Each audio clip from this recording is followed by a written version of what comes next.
Hello, everybody. My name is Graham Elwood, and you are watching Political Vigilante, making Gotham great again, folks. Well, many of you are aware, but if you're not, there was an amendment attached to the 2021 war budget that was going to reduce it by 10%, about $78 billion, which would still make it more, still make us outspending the next 8 or 9 countries combined. And the democratically controlled Congress voted it down.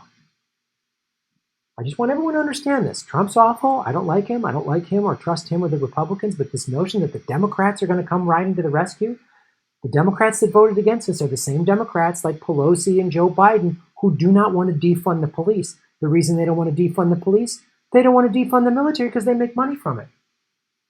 323 to 93. Pocan of Wisconsin, Amendment number 9, on agreeing to the amendment. So this congressman from Wisconsin, Pocan, put this amendment number 9 on it. They couldn't even take 10% off. 139 Democrats said no. This is a democratically controlled Congress. They could have passed this like that.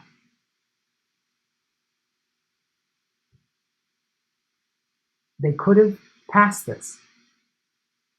Reduce authorized spending levels by 10%. They couldn't even cut 10% from a budget that is already out of control. It's $150-some billion more than Obama had, and Obama had too much. You wonder why? Oh, to protect our freedoms and everything else? Oh, this is uncomfortable. Dems voting against Pentagon cuts got 3.4 times more money from the defense industry. The Pocan amendment, rejected by defense-backed Democrats and all Republicans, would have cut next year's military budget by 10%. And if there's any red state, any Republicans watching, Republicans don't want you to have free health care.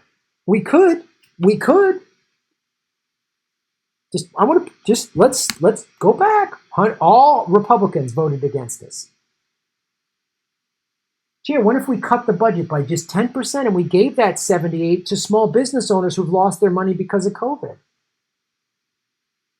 What if we put that towards Medicare for all? Everybody gets free health care. Gee, would that help our country? Especially in the middle of this pandemic?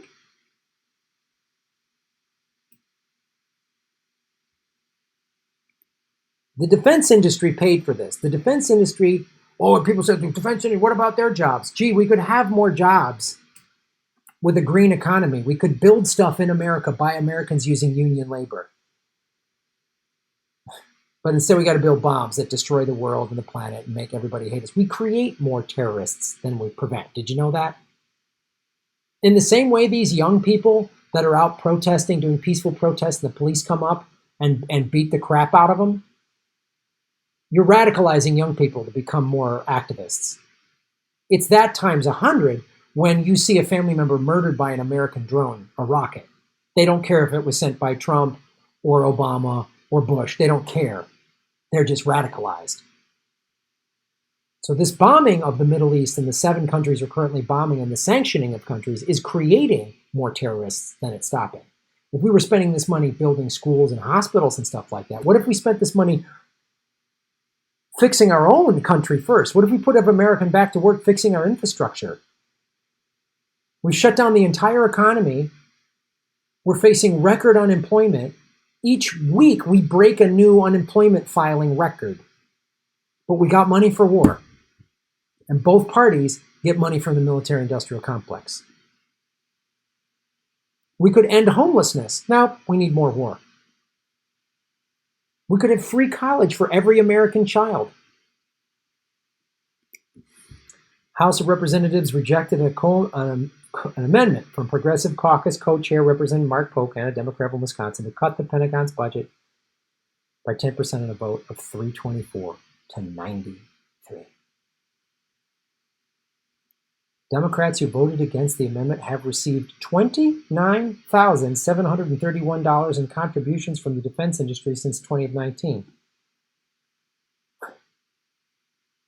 The people that voted no, the people who voted yes have received about $9 grand. Adjusted for inflation, the $740 billion proposal is well over the $100 billion more than expenditures at the high point of the Reagan buildup of the 80s. So the height of the Cold War, where the Soviet Union had a nuclear arsenal that said they wanted to destroy the world, they wanted to take over the world and destroy America. The Soviet Union did say that, right? Okay. We're spending $100 billion more than that. We don't have that right now. We could be brokering peace. We should be working together in a global community to find a vaccine for COVID-19. We should be working together in a global community to end climate collapse. The climate is collapsing. And a rocket ain't going to stop it. A laser-guided missile ain't going to stop it. The F-35 that costs $1.5 trillion ain't going to stop it. So let's see who voted what, huh?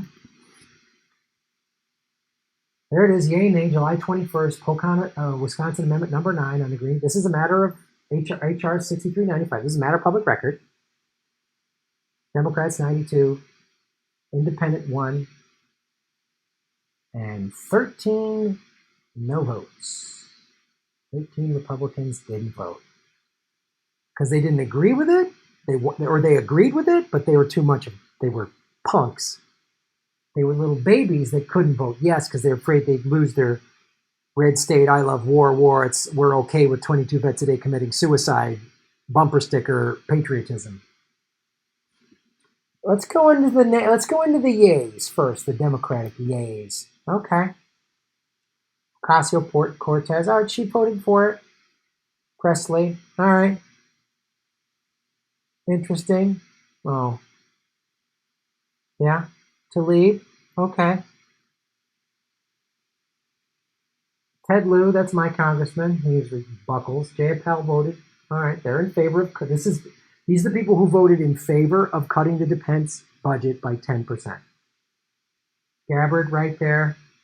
Okay, I'll put this link in the show notes. See if you're a representative where they voted on it. The nose is too big. Too big of a vote. Too big of a page. I can't put it. These are all the people that voted no, that do not want to cut the budget. 324 no's. Look at all these folks. Look at them. All over the place.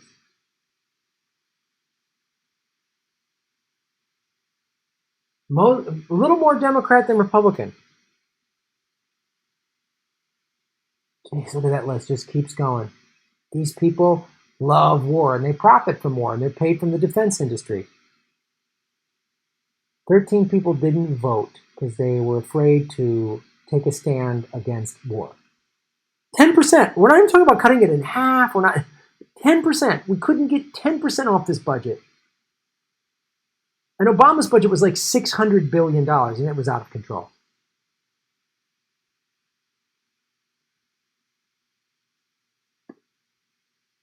So that's the Democratic Party resisting, folks. That's the resistance of the Democratic Party.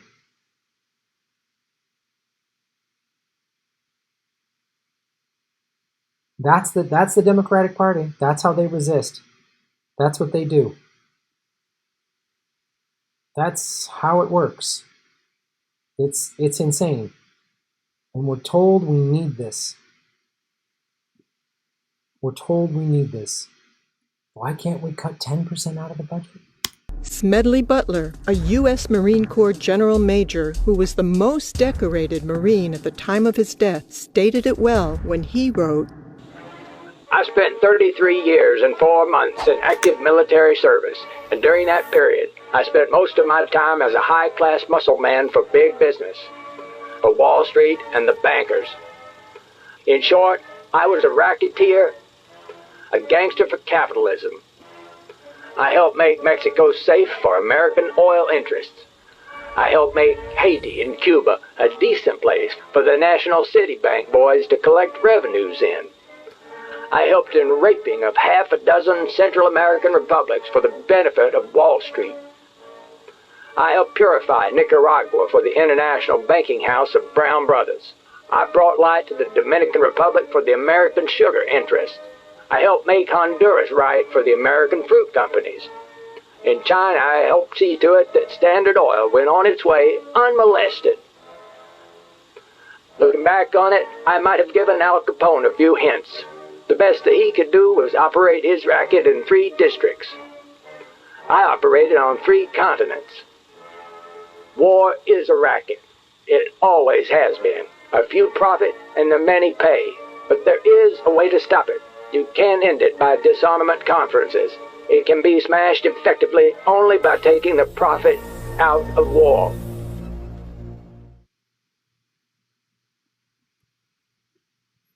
Something is wrong with an economic system of our nation. Something is wrong with capitalism. Maybe America must move toward democratic socialism. We must develop programs that will drive the nation to the realization that a need for a guaranteed annual income.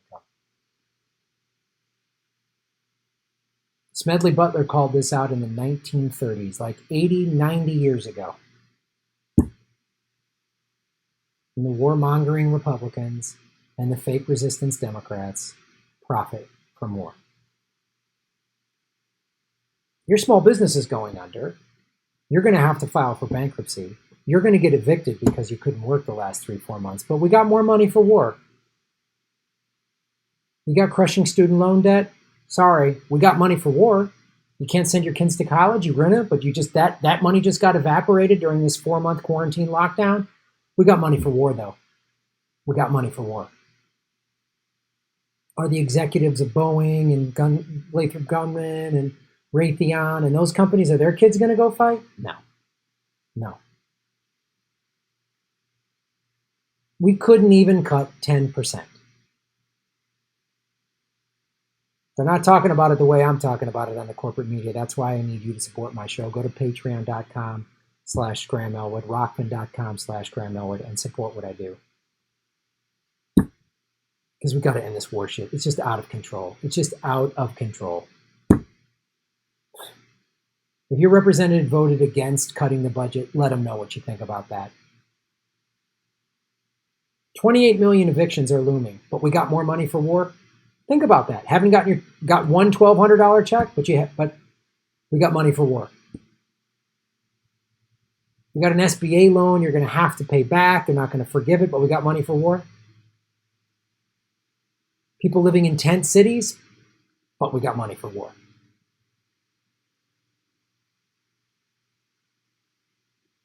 Thanks for watching the show. Hey everybody, like, share, and subscribe. Hit the bell notification button and the subscribe button, even if you've done it before, because they're unsubscribing, many of you, every day. Watch the ads all the way through. If you click skip ad, I don't get paid. Also, support us at patreon.com/Graham Elwood or rockfin.com/Graham Elwood. Rockfin.com is a blockchain cryptocurrency platform. All my videos are on Rockfin ad-free. Thanks for watching.